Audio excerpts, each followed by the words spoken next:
Hello guys! Welcome to CCXP! How are you guys doing? Hello Priyanka! Hi Jessica! Hey Yaya! Hi. Hi. Doing all right, man. Yourself? Not bad, man. Hello. Keanu! Jada aqui também! Oh, Erendira, how Oh my are gosh, you? I love you, Johnathan. Brazil! Oh my God, we love you back. Thank you. What a pleasure. Let's start with a quick warm question. When did you first watch The Matrix and how was it for you? Priyanka, you can go first. I remember watching it in the movie theater, obviously, and I remember going with friends. But more than that, what I remember is remembering the effect The Matrix had and dressing like that all the time and just repeating, things about The Matrix, and it just changed pop culture for me. I remember it changed watching movies. It made movies different for me. So I remember renting The Matrix VHS at Blockbuster with my friends and taking it home and seeing it with them and being incredibly thrilled and confused and excited and blown away. I remember two things. The fashion, like the black, sleek, sort of this Rick Owens aesthetic, that we see today. And then I remember the slow motion, like dodging bullets in slow motion. Doing that all the time, And of course, like, and everybody trying to move in slow motion. And that was just epic. And that's one simple moment, but just the many ideas that one action set piece inspired across film, for the next 2 decades, it was just, undeniable. I knew that it was something iconic in the results show.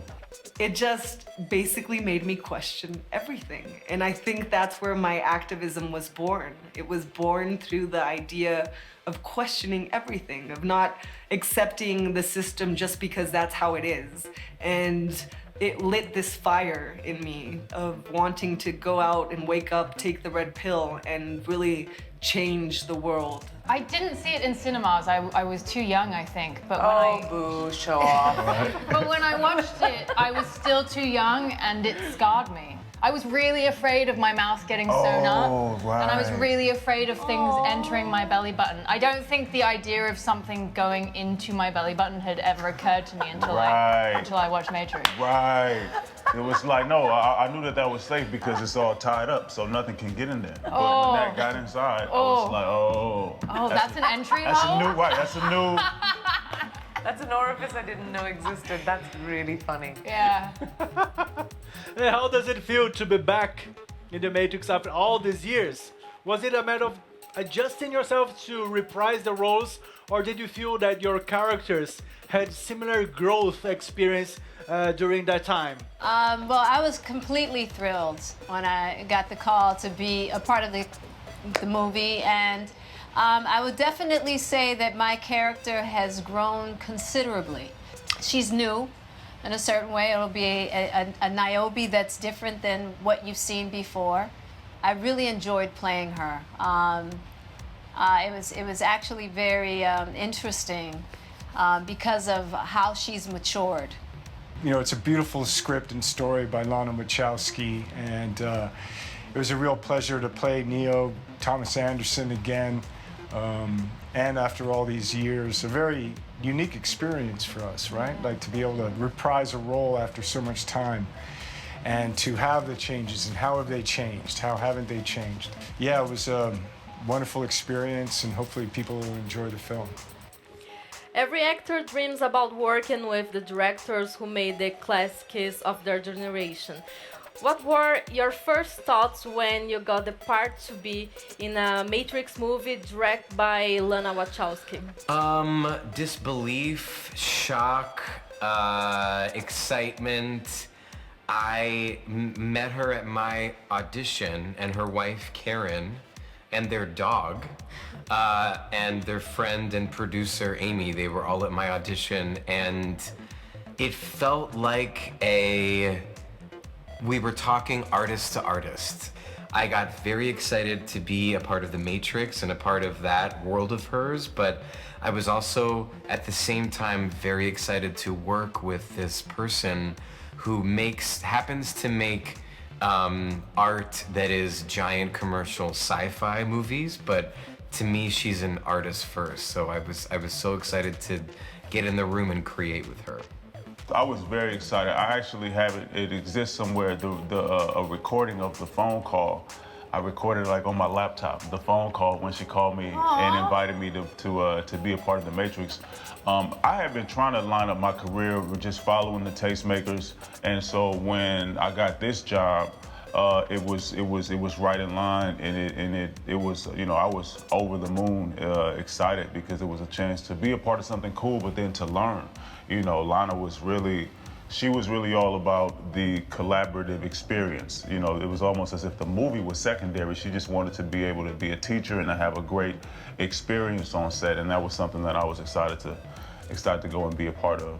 Yeah, she's a visionary, and to be included in her vision is a place where you can do your best work. Yeah. You know?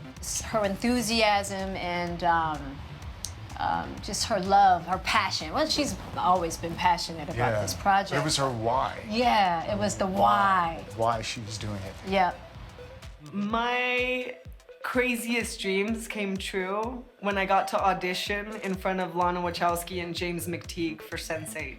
It was the director for V for Vendetta and the director of the Matrix trilogies were just sitting right there in front of me. I never thought I would get the role for Sense8, and having gotten it and having become a part of this family and having had the opportunity to create and to be a brush in this like beautiful painting was a pinch me moment and just heartwarming and life-changing. I was outside a 7-Eleven trying to wait for my Uber. Oh, wow. And he'd circled me 3 times. And so I get a phone call from an unrecognized number and I pick up and I'm straight in there like, dude, I'm outside the 7-Eleven. You stop circling. And then there was just a long pause and then Lana Wachowski's voice like, this is Lana Wachowski. Who do you think this is? But I wish I'd recorded it. I was in the room with Lana when she told me. I was at a meeting and she and James were sitting together and we were talking about the movie and we were talking about, you know, this part for her, the role the part that I'm playing. She said it was very special to her because it, you know, originated in the first movie and is just a very important part for her. And we talked about how much being a part of the legacy of this movie for me, like Yaya, you know, I'm trying to do work with amazing filmmakers and to be part of, you know, legacy work. And this was that, and it checked that box for me in a really big way. After our conversation, she brought a freshly printed script with my name on it. Wow. And gave it to me and said, well, you're in the movie. You know, there's the handful of people in the world, especially a handful of directors and artists that have that special, first of all, the brain capacity and the artistry at the same time. And she is one of the most extraordinary people working today. And it was so, for as much sort of pressure as there is going back to this world of the Matrix, I think for everyone, and you know, you want to deliver something great, there's this level as the actor, for me at least, of relaxation because I felt so safe living inside of her brain. Like, she's got this. She's always 100 steps ahead of us. She knows what she's doing. She picked all these people to be here for a specific reason, for reasons that we don't even know what they are yet, but she's so ahead of it all. And it's a very exciting and affirming and in an interesting way, relaxing state to be in because as a performer you can really throw your hands up in the air and say whatever you want. Tell me just where to go and how to say it because there's just so much trust. And there's also lots of passion about the Matrix universe, and you are in the front line of this universe that has touched millions of people. What gave you away that this wasn't a regular flick back when you read the first script in the late 90s, Keanu? Oh my gosh. Well, I mean, meeting the filmmakers. And, you know, they had a folio of artwork. They had the concept for a new kind of visual shot for cinema, which eventually became called Bullet Time. And the script, the story, the synthesis of ideas and concepts inside the Trojan horse of science fiction, of action, drama, of all this wonderful landscape of characters communicating philosophy and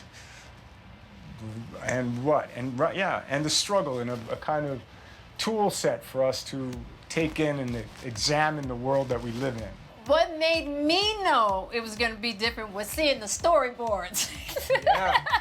The storyboards, totally. I mean, I was talking to Key about this earlier. It's like, I'm a huge Japanese anime fan, and when I saw the storyboards, I was like, oh my goodness, this is live action Japanese anime.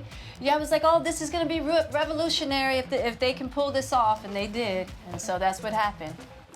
Johnathan, how did your experience on stage help you on the set of The Matrix? Honestly, I've never rehearsed a play for as long as I trained for these fights. I mean, it was a multiple month preparation to get ready physically, mentally, learning what they even call the choreography of the fight. And there was a part of it that made me feel very comfortable in that it is choreographed moves, but at the same time, it was a technique that I'd never done before, and it was the thing I was most excited about doing, jumping into this world and showing up on the first day of fight training and seeing Keanu in his like jiu-jitsu suit, like popping things off with his feet. I was like, what is happening right now? It was so surreal, and it was so challenging and so rewarding to execute those fights.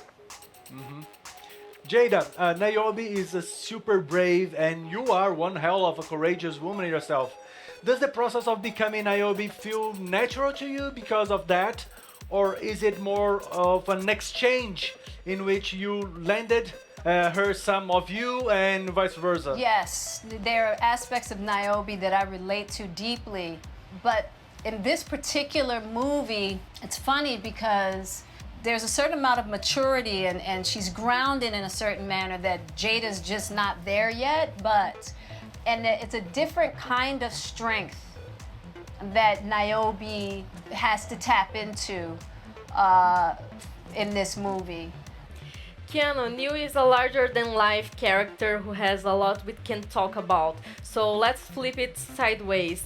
Good old Thomas Anderson, how do you come about preparing for him this time? Read the script and just kind of wanted to think about and spoke with Lana about what are some of the themes for the role and for the film, and then how could I play a lead, be this kind of central character, but also be part of the chorus of it. How could I be this part of it that could integrate and reflect and also interact with all of the other characters in the film in a way to bring out their story. And so there was a kind of active listening for Thomas Anderson and Neo.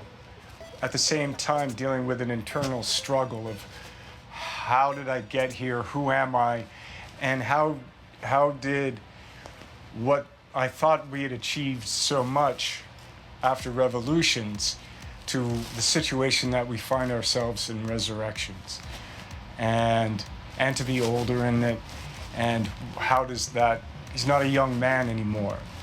So I would say those are some kind of key points to the role. Out of the top of your heads, how many things about the Matrix Resurrections do you think are going to blow our minds as viewers? Just a number. Really depends on where you're at. Yeah. It could be it could send you into utter confusion and gobsmackedness. And I think this film is a real kind of, as the first trilogy was, this is a modern really modern, kind of present day take on all of the technological influences that we have and constructs that we have and the way that we're mediating and interacting with them. So I think this film is actually very challenging. I think this film, the way that it holds up the mirror, Absolutely. who's beheld and how we're beheld, Yeah. kind of but hopefully people will find it inspirational. Yeah. Well, we have to let you guys go, but I know you've been to Brazil. Can you tell us how did you like it, and also invite our fans to watch The Matrix Resurrections? That's the thing. I've been trying to get to Brazil forever, and I'm gonna make it there. That's what I am gonna do. That's for sure. Yeah. But I hear it's so beautiful. I can't wait to come and visit. Yeah, I mean, I had a great experience, and hopefully, you know, hello, Brazil! And if you see the Matrix Resurrections, I mean, I think we hope that you enjoy it and love it as much as we do. Absolutely. Congrats to the lucky winner that's gonna get this hot poster signed by the man himself. Hello. And me. Woman, person, Thank spirit. you. Thank you. Okay, so let's sign. All right. Go over here.